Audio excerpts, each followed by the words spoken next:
कुछ हो सकता था, हमने इमरान रियाज के लिए किया। ये याद रखें कि यहाँ पे 2 जर्नलिस्ट हैं जिन्होंने इमरान रियाज के लिए आउट ऑफ द वे जाके बहुत एफर्ट की। दूसरा जर्नलिस्ट जो अपना नाम नहीं बताना चाहते, उन्होंने कहा कि नहीं, मैंने एक खिदमत की है, एक मदद की है, लेकिन मैं कभी जिंदगी में अपना नाम नहीं बताना चाहता, तो इसलिए मैं उनका नाम पेश नहीं कर रहा। बहरहाल वो जर्नलिस्ट थे जिन्होंने मियां नवाज शरीफ साहब से रब्ता करके उनसे कहा था कि आप अपना किरदार अदा करें, और फिर मियां नवाज शरीफ साहब से कहा गया और मियां नवाज शरीफ साहब ने आउट ऑफ द वे जाके एस्टैब्लिशमेंट के साथ बाकायदा बात करके उन्हें कहा कि इमरान रियाज जर्नलिस्ट है।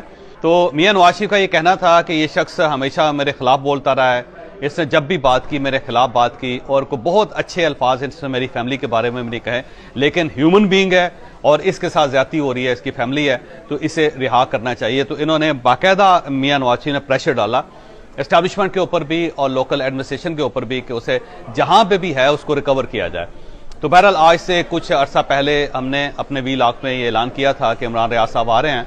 मैं चाहता हूं कि वो टुकड़ा आप सुन लें जिसके अंदर हमने कहा था कि इमरान रियाज और मियां नवाज शरीफ का जो आपस में किरदार था वो क्या था।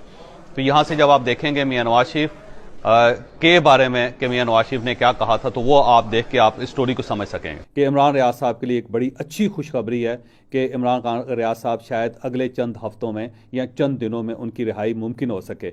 और इस रिहाई का जो बंदोबस्त है वो मियां नवाज शरीफ ने किया है, क्योंकि मियां नवाज शरीफ साहब को एक किसी जर्नलिस्ट ने उनसे रिक्वेस्ट की थी कि आपको चाहिए कि आप इमरान रियाज की आवाज़ उठाएं, क्योंकि इस तरह अगर मीडिया के लोग इस तरह उठाए जाते रहे तो अल्टीमेटली पाकिस्तान के अंदर फिर सच बोलने वाले लोग कम हो जाएंगे।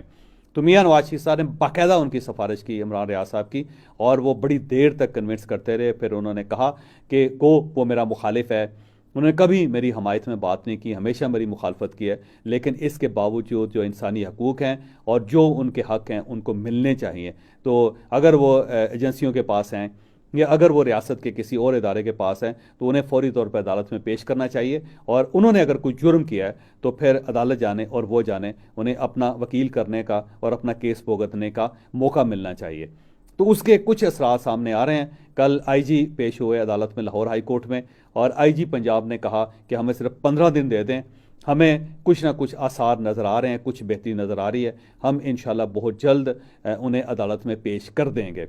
तो मेरा ज़ाती ख्याल ये है कि 10 दिन के अंदर अंदर इमरान रियाज साहब अपने घर में होंगे इंशाल्लाह। तो आपने देखा कि मियां नवाज शरीफ ने कितनी एफर्ट की, और उसके बाद हमने वीलॉग में जिक्र किया कि अब इमरान रियाज साहब आ रहे हैं। तो अल्लाह ताला ने बहुत करम किया कि इमरान रियाज साहब अब घर पे हैं। तो मेरा ख्याल ये है कि उन्हें कुछ और नहीं करना चाहिए। 2 सहाफ़ी हैं, सीनियर सहाफ़ी हैं, और मैं अपने आप को उसमें अगर मुझे इंक्लूड कर लेंगे तो मेहरबानी, नहीं करेंगे तब भी कोई ऐसा इशू नहीं है। तो इमरान रियाज साहब से मेरी दरख्वास्त है कि आप उन दोनों के लिए दुआ करवाएं, अपने फैमिली से, अपने वालदैन से, खुद भी दुआ किया करें। वो आपके साइलेंट सोल्जर थे, उन्होंने आपके लिए बड़ी एफर्ट की।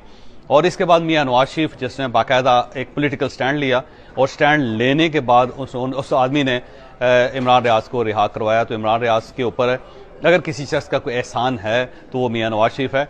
और ये याद रखें कि जो रियलिटी है, जो हकीकत है, उसका एतराफ़ करना ज़रूरी है। तो आपको मियां नवाज शरीफ का शुक्रिया अदा करना चाहिए, और उसके बाद